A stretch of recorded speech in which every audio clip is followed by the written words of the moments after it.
Hi everyone, আজকে আমরা শিখব ভিসিভি রুল, ভিসিসি রুল এগুলো কি এবং এদেরকে কোথায় ব্যবহার করব এটা অনেকেই জানে না, এবং কোথায় থেকে এটাকে স্টার্ট করব। এর জন্য ক্লাসটাকে সম্পূর্ণ দেখতে হবে। চলো স্টার্ট করি। প্রথমে আমাদেরকে জানতে হবে যে কোটা রুলস আছে। 4টে রুলস আছে: VCV rule, CVC rule, VCC rule এবং আরেকটা হলো ভিসি বা সিভি রুল। এই 4টে রুলস আছে। চলো তাহলে প্রথমে আমরা দেখে নেব ভিসিভি কি। ভি ফর হচ্ছে ভাওয়েল, সি ফর কনসোনেন্ট এবং ভি ফর ভাওয়েল, মানে ভাওয়েল কনসোনেন্ট ভাওয়েল যদি থাকে তখন তাকে আমরা বলি ভিসিভি রুল। এবার একে ইউজ করার নিয়ম হচ্ছে ভাওয়েলের সাউন্ডের ওপর নির্ভর করে, তার শর্ট সাউন্ড এবং লং সাউন্ড। যদি ভিসিভি রুল হয় তখন আমরা লং সাউন্ড ইউজ করব, আর বাকিগুলো সব জায়গায় শর্ট সাউন্ড। মানে আমরা একটা রুলস মনে রাখবো, সেটা হচ্ছে ভিসিভি রুল। ভিসিভি রুলে কোনো ওয়ার্ড যদি পড়ে তখন আমরা এই ডান পাশের সাউন্ডটা মানে লং সাউন্ড ইউজ করব, আর বাকিগুলো যে কোনো রুলসে পড়ুক আমরা চোখ বন্ধ করে শর্ট সাউন্ড ইউজ করে দেব। পরিষ্কার? চলো উদাহরণের মাধ্যমে বোঝাই, তাহলে আরও ভালো করে বুঝতে পারবা। যেমন দেখো ক্যাট, এখানে ভাওয়েল কোনটা? এ ভাওয়েল। তাহলে এখানে আমার কার সাউন্ড দরকার? আমরা তো সবাই জানি এ, ই, আই, ও, ইউ, এই 5টি ভাওয়েল, এবং ভাওয়েলের 2 ধরনের সাউন্ড হয়, একটা শর্ট এবং আরেকটা লং। যেমন এই ওয়ার্ডটিতে দেখো এ ভাওয়েল, তাহলে এর আমার লং সাউন্ড বা শর্ট সাউন্ড দরকার। এবার দেখে নেব যে এটা কোন রুলসে আছে। যদি ভিসিবি রুলসে থাকে তাহলে লং সাউন্ড, আর যদি না থাকে তাহলে শর্ট সাউন্ড। তাহলে এবার আমরা দেখে নেব যে এটা কোন রুলসে আছে। এটা ভাওয়েল, তাই ভাওয়েলের নিচে ভি বসিয়ে দিলাম, এবং টিটা কনসোনেন্ট, তাই এর নিচে কনসোনেন্ট বসিয়ে দিলাম। এর মানে এটা হচ্ছে ভিসি রুল। নিচে দেখো ভিসি হলো। এবার আমি তো এক্ষুনি বললাম ভি রুলসে থাকলে লং সাউন্ড, যেহেতু এটা ভিসি রুল আছে মানে এর শর্ট সাউন্ড হবে। এবার ডান পাশে দেখো এর শর্ট সাউন্ড তাই বসিয়ে দিলাম। এবার সি এর জন্য আমরা কি ইউজ করি? সি এর পরে ই, আই, ওয়াই থাকলে দন্তস হই। এখানে সি এর পরে এ আছে, তাহলে এখানে কো হবে। এবার টি এর জন্য টো। তাহলে পুরোটা যোগ করলে কি দাঁড়াবে? কো প্লাস ওয়েজ অফ লাকা প্লাস টো ইকুয়াল টু ক্যাট। কেন? কারণ ওয়েজ অফ লাকা এটা কোয়ের সঙ্গে যুক্ত হয়ে ওয়েজ অফ লাকা ক্যা হয়ে যাবে। নেক্সট আরেকটা দেখো সাইলেন্ট। আমাকে প্রথমে দেখে নিতে হবে এই ওয়ার্ডটির মধ্যে ভাওয়েল কোটা আছে। এখানে 2টি ভাওয়েল আছে, একটা আই এবং আরেকটা ই। তার মানে আমাদের 2টি ভাওয়েলের সাউন্ড এখানে করতে হবে।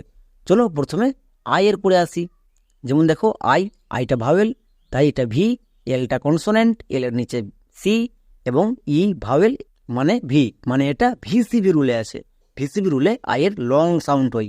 আয়ের লং সাউন্ডটা দেখো আয়ের মতো, তাই এটা এস এর জন্য দন্তস প্লাস আই ইকুয়াল টু সাই। এবার দেখো ইটা ভাওয়েল, এন কনসোনেন্ট এবং টি কনসোনেন্ট, মানে এটা ভিসিসি রুলে আছে। মানে এখানে ভিসিভি রুল হচ্ছে না। এর মানে কি এর শর্ট সাউন্ড হবে। তাহলে এর শর্ট সাউন্ড দেখো তাহলে এখানে এর জন্য আমরা ইউজ করব। কেন? কারণ যেহেতু এটা ভিসিসি রুলে আছে, ভিসিসি রুলে শর্ট সাউন্ড হয়। এবার পরে রইল এনটি এর জন্য দন্ত নয় টোয়ে। আরেকটা কথা মনে রাখবে, যদি 2টো কনসোনেন্ট পাশাপাশি থাকে তখন সেটা যুক্তক্ষর হয়ে যাবে। তাহলে পুরোটা কি দাঁড়ালো? সাইলেন্ট। নেক্সট একই রকমভাবে মিউট। এই ওয়ার্ডটির মধ্যে সর্বপ্রথম আমাদেরকে কি দেখতে হবে যে কোটি ভাওয়েল আছে। এখানে 2টি ভাওয়েল আছে, একটা ইউ আর একটা ই। প্রথমে দেখে নেব ইউ এর sound. You vowel, T consonant, E vowel, মানে ভিসিভি রুলসে আছে। ভিসিভি রুলসে থাকলে কি হয়? Long sound.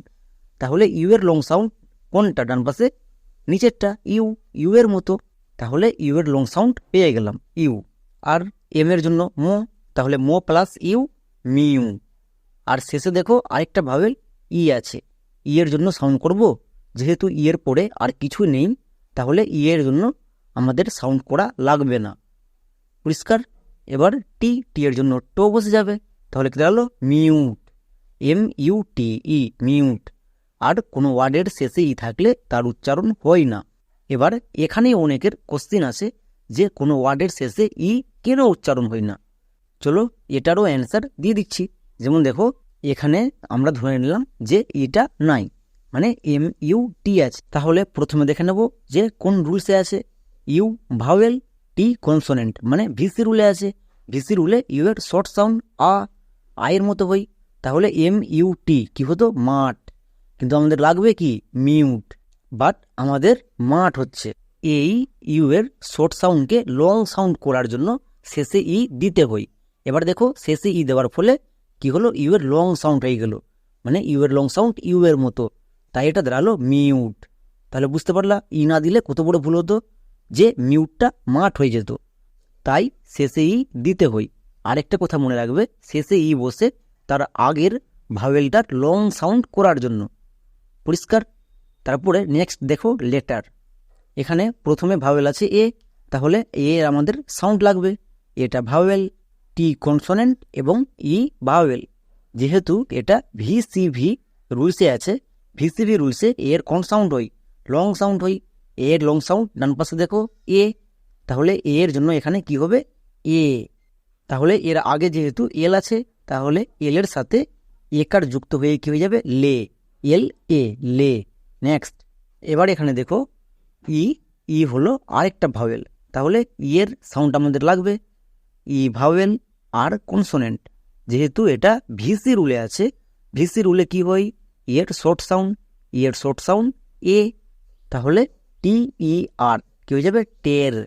বাট এখানে টের হবে না, এখানে টার হবে। ই এর জন্য সাউন্ড হবে। কেন? কারণ ই আর একত্রে আর সাউন্ড দেই। এটা একটা ওয়ার্ড প্যাটার্ন। এই ওয়ার্ড প্যাটার্নগুলোকে মনে রাখতে হবে।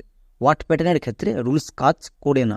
যেমন এখানেই দেখো ই এর জন্য একা হচ্ছে রুলস অনুযায়ী, বাট এখানে আমরা আকার করলাম। কেন? কারণ ই আর ওয়ার্ড প্যাটার্ন, তাই এটা দাঁড়ালো টার, লেটার। Next dog. এখানে দেখো ও ওয়ার্ডটির মধ্যে একটি ভাওয়েল, তাহলে ও এর সাউন্ড লাগবে। ও ভাওয়েল, জি কনসোনেন্ট, মানে ভিসি রুলে আছে। ভিসি রুলে ও এর কোন সাউন্ড হয়? Short sound. ও এর শর্ট সাউন্ড ও, তাহলে DOG, ডগ। ডগ, ডো এর সাথে ও যুক্ত করলে ডো, আর জি এর জন্য গো, ডগ।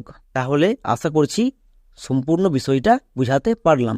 তাহলে এবার নিচের এই দুটো বাড়ির কাজ থাকলো, এই দুটোকে কমেন্ট সেকশানে সবাই লিখে দেখাবে। তারপরে আমি বুঝতে পারবো যে তোমরা শিখতে পারছো কি না। তাহলে এই দুটো অবশ্যই কমেন্ট সেকশানে লিখে দেখাবা। সম্পূর্ণ ক্লাস করে নেওয়ার পরে মনে যা যা কোশ্চিন আসে কমেন্ট সেকশানে লিখবা, আমি তার রিপ্লাই করার চেষ্টা করব। যা যা কোশ্চিন হয় সবাই কমেন্টে লিখে রাখবা। আমি কমেন্টের ওপর নির্ভর করে সপ্তাহের যে কোনো একদিন ডাউট সলভ বলে ক্লাস করে আমি সমস্ত প্রবলেম এর সমস্যার সমাধান করে দেব। আর আমার এই চ্যানেলে প্রতিদিন নতুন নতুন সদস্য অ্যাড হচ্ছে, তাদেরকে বলবো যে তারা আমার শুরু থেকে ভিডিওগুলো দেখে আসো স্টেপ বাই স্টেপ পরপর, কারণ আমার প্রত্যেকটা ভিডিও খুবই ইম্পর্টেন্ট বানান এবং উচ্চারণ শেখার ক্ষেত্রে, দুটোরই ক্ষেত্রে। তাহলে স্টেপ বাই স্টেপ শুরু থেকে ভিডিওগুলো দেখে আসো, আশা করি সমস্ত বিষয়টা বুঝতে পেরে যাবা। তাহলে আজকের মতো এখানেই, দেখা হচ্ছে নেক্সট ক্লাসে।